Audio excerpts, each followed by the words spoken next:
ಪ್ರತಿಯೊಂದು ವೀಡಿಯೋಸ್ ನೀವು S you ಮಾಡಿ ಯೂಟ್ಯೂಬಲ್ಲಿ ಅಪ್ಲೋಡ್ ಮಾಡಬೇಕಾಗುತ್ತೆ. ಅವಾಗ ಎಸ್ ಯು ಮಾಡಿ ನೀವು ಯೂಟ್ಯೂಬ್ಗೆ ವೀಡಿಯೋನ ಅಪ್ಲೋಡ್ ಮಾಡ್ತಿರುವಾಗ ಏನಾಗುತ್ತೆ ಅಂದರೆ ಅವಾಗ ನಿಮ್ಮದೊಂದು ವಿಡಿಯೋ ವ್ಯೂವರ್ ಅಟೆನ್ಷನ್ನ ಗ್ರ್ಯಾಬ್ ಮಾಡುತ್ತೆ. ಓಕೆ, ಅವಾಗ ಆಡಿಯನ್ಸ್ ಅಟೆನ್ಷನ್ ಜಾಸ್ತಿ ಆಗುತ್ತೆ. ಓಕೆ, ಅರ್ಥ ಆಯ್ತಲ್ಲ. ಎಸ್ ಯು ಅಂದರೆ ಸರ್ಚ್ ಇಂಜಿನ್ ಆಪ್ಟಿಮೈಸೇಷನ್. ಇಲ್ಲಿ 3 ಪಾಯಿಂಟ್ ಬಗ್ಗೆ ನಾವು ಕಲಿಬೇಕಾಗುತ್ತೆ. ಒಂದು ಬಂದುಬಿಟ್ಟು title, description and tags. Okay, tags are not so much important in these days, but you have to learn about that. Okay, ಟೈಟಲಲ್ಲಿ ಏನು ಮಾಡಿ ಅಂದರೆ ವ್ಯೂವರ್ಸ್ ಅಟೆನ್ಷನ್ ಗ್ರ್ಯಾಬ್ ಮಾಡೋಕ್ಕೆ ನೀವು ಏನು ಮಾಡಿ ಅಂದರೆ ಸಮ್ ಕ್ಯಾಪಿಟಲ್ ಲೆಟರ್ಸ್ನ ಯೂಸ್ ಮಾಡಿ. ಓಕೆ, ಆಮೇಲೆ ಇನ್ ಕೇಸ್ ನಿಮ್ಗೆ ಏನಾದರೂ ಅನ್ನಿಸ್ತಿದ್ರೆ ಟೈಟಲ್ ಸ್ವಲ್ಪ ಲಾಂಗಾಗಿ ಬರೀಬೇಕಾಗುತ್ತೆ, ಅವಶ್ಯಕತೆ ಇದೆ ಅಂತ ಅನಿಸಿದ್ರೆ ಮೇನ್ ವರ್ಡ್ಸ್ನ ನೀವು ಸ್ಟಾರ್ಟಿಂಗಲ್ಲಿ ಇಟ್ಕೊಳ್ಳಿ. ಎಂಡಲ್ಲಿ ನೀವು ಸ್ವಲ್ಪ ಎಕ್ಸ್ಟ್ರಾ ವರ್ಡ್ಸ್ನ ಹಾಕ್ಕೊಂಡ್ರೆ ಏನು ಪ್ರಾಬ್ಲಮ್ ಇಲ್ಲ. ಏನಾಗುತ್ತೆ ಅಂದರೆ ಅಲ್ಲಿ ನಿಮ್ಮದು ಒಂದು ಟೈಟಲ್ ಕಟ್ ಆಗುತ್ತೆ. ಓಕೆ, ಸ್ಕ್ರೀನ್ ಮೇಲೆ ಕಾಣಲ್ಲ. ಮೇನ್ ಪಾಯಿಂಟ್ಸ್ನ ಎಂಡಿಗೆ ಹಾಕಿದ್ರೆ ವಿಡಿಯೋ ಇದ್ರ ಬಗ್ಗೆ ಅಂತ ಅರ್ಥನೇ ಆಗಲ್ಲ. ಅವಾಗ ಏನಾಗುತ್ತೆ ಸ್ಕಿಪ್ ಮಾಡೋ ಚಾನ್ಸ್ ಜಾಸ್ತಿ ಇರುತ್ತೆ. ಓಕೆ, ಯಾವಾಗಲೂ ಟೈಟಲ್ ಶುಡ್ ಬಿ ಶಾರ್ಟ್. ಯಾವಾಗಲೂ ಟೈಟಲ್ ಬರೀಬೇಕಾದ್ರೆ ಈ ಒಂದು 3 ಪಾಯಿಂಟ್ನ ನೀವು ಗಮನದಲ್ಲಿ ಇಟ್ಕೊಂಡ್ಬಿಟ್ಟು ಟೈಟಲ್ ಬರೀಬೇಕಾಗುತ್ತೆ. ಓಕೆ, ಫಸ್ಟ್ ಬಂದುಬಿಟ್ಟು ಅದರಲ್ಲಿ ಒಂದು ಮೇನ್ ಕೀವರ್ಡ್ ಇರಲೇಬೇಕು ಟೈಟಲಲ್ಲಿ. ಓಕೆ, ಎರಡನೇದು ಬಂದುಬಿಟ್ಟು ವ್ಯೂವರ್ಸ್ಗೆ ಏನಾದರೂ ಬೆನಿಫಿಟ್ ಸಿಗ್ತಿರ್ಬೇಕು. ಆ ಕೀವರ್ಡ್ ನೋಡಿದ ತಕ್ಷಣ ಅವ್ರಿಗೆ ಅರ್ಥ ಆಗಬೇಕು, ಇದರಲ್ಲಿ ಏನಾದರೂ ನನಗೆ ಬೆನಿಫಿಟ್ ಸಿಗ್ತದೆ ಅಂತ ಹೇಳ್ಬಿಟ್ಟು. ಓಕೆ, ನೆಕ್ಸ್ಟ್ ಬಂದುಬಿಟ್ಟು ವ್ಯೂವರ್ಸ್ಗೆ ಒಂದು ಕ್ಯೂರಿಯಾಸಿಟಿ ಕ್ರಿಯೇಟ್ ಮಾಡಬೇಕು. ಓಕೆ, ಅದ್ರ ಜೊತೆಗೆ ಅವರಿಗೆ ಪ್ರಾಬ್ಲಮ್ ಸೊಲ್ಯೂಷನ್ ಕೊಡ್ತಿರ್ಬೇಕು. ಆ ಒಂದು ವರ್ಡ್ಸನ್ನ ನೀವು ಯೂಸ್ ಮಾಡಿರಬೇಕು ಟೈಟಲಲ್ಲಿ. ಈ ರೀತಿ ನೀವು ಒಂದು ಫುಲ್ ಪ್ಯಾಕ್ ಟೈಟಲ್ನ ಯೂಸ್ ಮಾಡಿದ್ರೆ ಆಟೋಮೆಟಿಕಾಗಿ ವ್ಯೂವರ್ಸು ಆ ಒಂದು ವಿಡಿಯೋನ ಕ್ಲಿಕ್ ಮಾಡ್ತಾರೆ. ಓಕೆ, ಫಾರ್ ಎಕ್ಸಾಂಪಲ್ 100 ವ್ಯೂಸ್ ಕೂಡ ಬರ್ತಿಲ್ವಾ, ಅದಕ್ಕೆ ಈ ಟೈಟಲ್ ಫಾರ್ಮುಲಾನ ಯೂಸ್ ಮಾಡಿ. ಈ ರೀತಿ ಕ್ಯೂರಿಯಾಸಿಟಿ ಕ್ರಿಯೇಟ್ ಮಾಡೋ ಒಂದು ಟೈಟಲ್ನ ಯೂಸ್ ಮಾಡಿದ್ರೆ ಆಟೋಮೆಟಿಕ್ಕಾಗಿ ಯೂಟ್ಯೂಬ್ ಅಲ್ಗಾರಿದಮ್ಗೆ ಇಷ್ಟ ಆಗುತ್ತೆ. ಓಕೆ, ಅರ್ಥ ಆಯ್ತಲ್ಲ. ಹಾಗೆ ವ್ಯೂವರ್ಸ್ ಕೂಡ ಇಷ್ಟಪಡ್ತಾರೆ. ಇಷ್ಟಪಟ್ಟು ಏನು ಮಾಡ್ತಾರೆ, ಕ್ಲಿಕ್ ಮಾಡ್ತಾರೆ.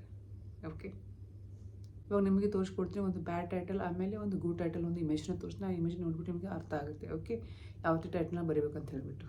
ಓಕೆ, ಆಮೇಲೆ ನೆಕ್ಸ್ಟ್ ನಾವು ಮಾತಾಡೋದಾದರೆ ಡಿಸ್ಕ್ರಿಪ್ಷನ್ ಏನು ಅಂತಂದರೆ ಟೈಟಲ್ ನೆಕ್ಸ್ಟ್ ಸ್ಟೆಪ್ಪೇ ಡಿಸ್ಕ್ರಿಪ್ಷನ್. ಯಾವಾಗಲೂ ವ್ಯೂವರ್ಸ್ ಏನು ಮಾಡ್ತಾರೆ ಅಂದರೆ ಮುಂಚೆ ವಿಡಿಯೋ ನೋಡೋಕ್ಕೆ ಮುಂಚೆ ಏನು ಮಾಡಿದ್ರೆ ಡಿಸ್ಕ್ರಿಪ್ಷನ್ನ ಓದ್ತಾರೆ. ಓಕೆ, ಡಿಸ್ಕ್ರಿಪ್ಷನಲ್ಲಿ ಅವ್ರಿಗೆ ಗೊತ್ತಾಗುತ್ತೆ ವಿಡಿಯೋದು ಯಾವ ಒಂದು ಟಾಪಿಕ್ ಮೇಲೆ ಇದೆ, ಯಾವ್ಯಾವ ಪಾಯಿಂಟ್ನ ಇಲ್ಲಿ ಕವರ್ ಮಾಡಿದ್ದಾರೆ. ಓಕೆ, ಇದರಲ್ಲಿ ನಮಗೆ ಏನು ಕಲಿಯಕ್ಕೆ ಸಿಗುತ್ತೆ ಅನ್ನೋದು ಪಾಯಿಂಟ್ಸ್ ಅವ್ರಿಗೆ ಕ್ಲಿಯರ್ ಆಗುತ್ತೆ. ಅವ್ರಿಗೆ ಇಷ್ಟ ಆದರೆ ನೆಕ್ಸ್ಟ್ ನಿಮ್ಮ ವಿಡಿಯೋನ ಅವರು ಕಂಪ್ಲೀಟಾಗಿ ನೋಡ್ತಾರೆ. ಓಕೆ, ಅದಕ್ಕೆ description also is very important. Okay, ತುಂಬ ಜನ ಏನು ಮಾಡ್ತಾರೆ ಡಿಸ್ಕ್ರಿಪ್ಷನ್ ತುಂಬ ಲಾಂಗಾಗಿ ಬರೀತಾರೆ, ತುಂಬ ಜನ ತುಂಬ ಶಾರ್ಟಾಗಿ ಬರ್ತಾರೆ. ಬಟ್ ಈ ರೀತಿ ಬರೀಬಾರ್ದು, ಅದಕ್ಕೆ ಒಂದು ವೇ ಇದೆ. ಓಕೆ, ಅದು ವೇ ಅಂದರೆ ಸ್ಟಾರ್ಟಿಂಗಲ್ಲಿ ಯಾವಾಗಲೂ ಕೀವರ್ಡ್ಸ್ ಇರಬೇಕು. ನೆಕ್ಸ್ಟ್ ಏನು ಮಾಡಿದ್ರೆ ಓವರ್ವ್ಯೂ ಇರಬೇಕು. ಓಕೆ, ನಿಮ್ಮದೊಂದು ವಿಡಿಯೋ ಓವರ್ವ್ಯೂ ಕೊಡಬೇಕು. ಜಾಸ್ತಿ ದೊಡ್ಡದಾಗಿರಲ್ಲ, ಒಂದು 3 to 4 ಲೈನಲ್ಲಿ ಒಂದು ಓವರ್ವ್ಯೂನ ಕೊಡಬೇಕು. ಓಕೆ, ಅದನ್ನು ಟೈಮ್ ಫ್ರೇಮ್ಸ್ನ ಆ್ಯಡ್ ಮಾಡಬೇಕು. ಅದಾದಮೇಲೆ ಸೋಷಿಯಲ್ ಲಿಂಕ್ಸ್, ನಿಮ್ಮ ಹತ್ರ ಏನಾದರೂ ಸೋಷಿಯಲ್ ಲಿಂಕ್ಸ್ ಇದ್ದರೆ, ಎಕ್ಸ್ಟ್ರಾ ಪ್ಲಾಟ್ಫಾರ್ಮ್ಸ್ ಏನಾದ್ರು ಸೋಷಿಯಲ್ ಲಿಂಕ್ಸ್ ಇದ್ದರೆ ಅದನ್ನ ಆ್ಯಡ್ ಮಾಡ್ಬೋದು. ಇಲ್ಲಾಂದರೆ ಅಪ್ಡೇಟ್ ಲಿಂಕ್ಸ್ ಇದ್ದರೆ ಅಪ್ಡೇಟ್ ಲಿಂಕ್ಸ್ನ ಆ್ಯಡ್ ಮಾಡ್ಬೋದು. ಓಕೆ, ಅರ್ಥ ಆಯ್ತಲ್ಲ. ಇಷ್ಟಂದ್ರೂ ಇಂಪಾರ್ಟೆಂಟ್, ಇಷ್ಟಂದ್ರೂ ಮೇನ್, ಇಷ್ಟಂದ್ರೂ ನೀವು ಬರಲೇಬೇಕು. ಆಮೇಲೆ ಸಮ್ 1 2 3 1 ಅಥವಾ 2 ಹ್ಯಾಶ್ಟ್ಯಾಗ್ಸ್ನ ಆ್ಯಂಡಲ್ಲಿ ಹಾಕ್ಬೋದು. ಓಕೆ, ಅರ್ಥ ಆಯ್ತಲ್ಲ. ಇದೊಂದು ಮೇನ್ ಒಂದು ಸಿಸ್ಟಮ್. ಓಕೆ, ಈ ರೀತಿ ಡಿಸ್ಕ್ರಿಪ್ಷನ್ನ ಬರೀಬೇಕು. Keywords, video overview, time frames, social links, okay, ಹ್ಯಾಶ್ಟ್ಯಾಗ್ಸ್, ಇಷ್ಟು ಮೇನಾಗಿ ನೀವು ಬರಲೇಬೇಕು. ಜಾಸ್ತಿ ದೊಡ್ಡದಾಗಿ ಬರೋಕ್ಕೆ ಹೋಗಬೇಡಿ. ಓಕೆ, ಕನ್ಫ್ಯೂಷನ್ ಕ್ರಿಯೇಟ್ ಆಗುತ್ತೆ. ಓಕೆ, ಈ ರೀತಿ ಬರ್ರಿ ಅಂತ ಯೂಟ್ಯೂಬ್ ಕೂಡ ಹೇಳುತ್ತೆ ನಿಮಗೆ. ನೀವು ಡಿಸ್ಕ್ರಿಪ್ಷನ್ ಬಾಕ್ಸಲ್ಲಿ ಕ್ಲಿಕ್ ಮಾಡಿದ್ರೆ ಗೊತ್ತಾಗುತ್ತೆ ಯಾವ ರೀತಿ ಒಂದು ಡಿಸ್ಕ್ರಿಪ್ಷನ್ನ ಬರೀಬೇಕಂತ ಹೇಳ್ಬಿಟ್ಟು. ಓಕೆ, ಡಿಸ್ಕ್ರಿಪ್ಷನಲ್ಲಿ ಕೂಡ ನಿಮಗೆ ನಾನು 2 ಇಮೇಜ್ನ ತೋರಿಸ್ತೀನಿ. ಒಂದು ಬ್ಯಾಡ್ ಡಿಸ್ಕ್ರಿಪ್ಷನ್, ಒಂದು ಗುಡ್ ಡಿಸ್ಕ್ರಿಪ್ಷನ್.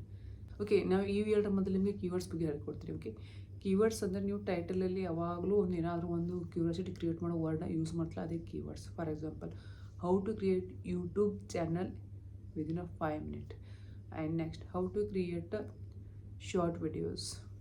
ಈ ರೀತಿ ಒಂದು ಏನಾದರೂ ನಾವು ವರ್ಡ್ನ ಯೂಸ್ ಮಾಡಿದ್ರೆ ಅದಕ್ಕೆ ಕೀವರ್ಡ್ಸ್ ಅಂತಾರೆ.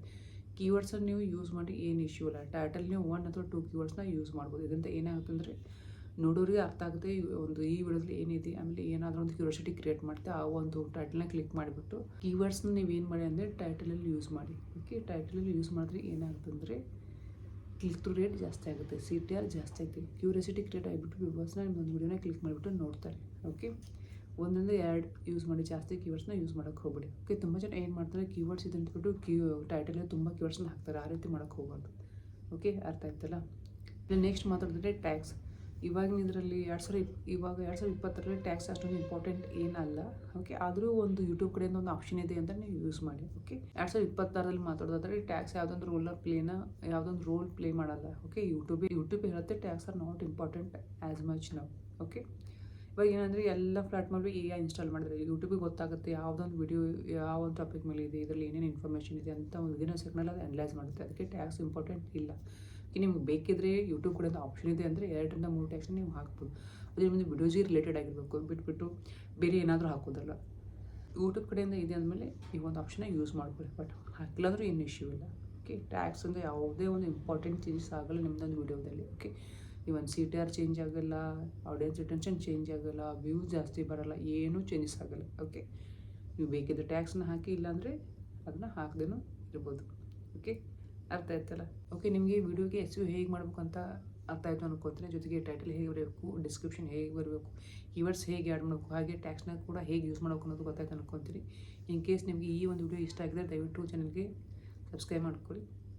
ಮತ್ತೆ ಒಂದು ಒಳ್ಳೆಯ ವಿಡಿಯೋದಲ್ಲಿ ಸಿಗ್ತೀನಿ. ಅಲ್ಲಿವರೆಗೂ be positive and keep creating. Bye.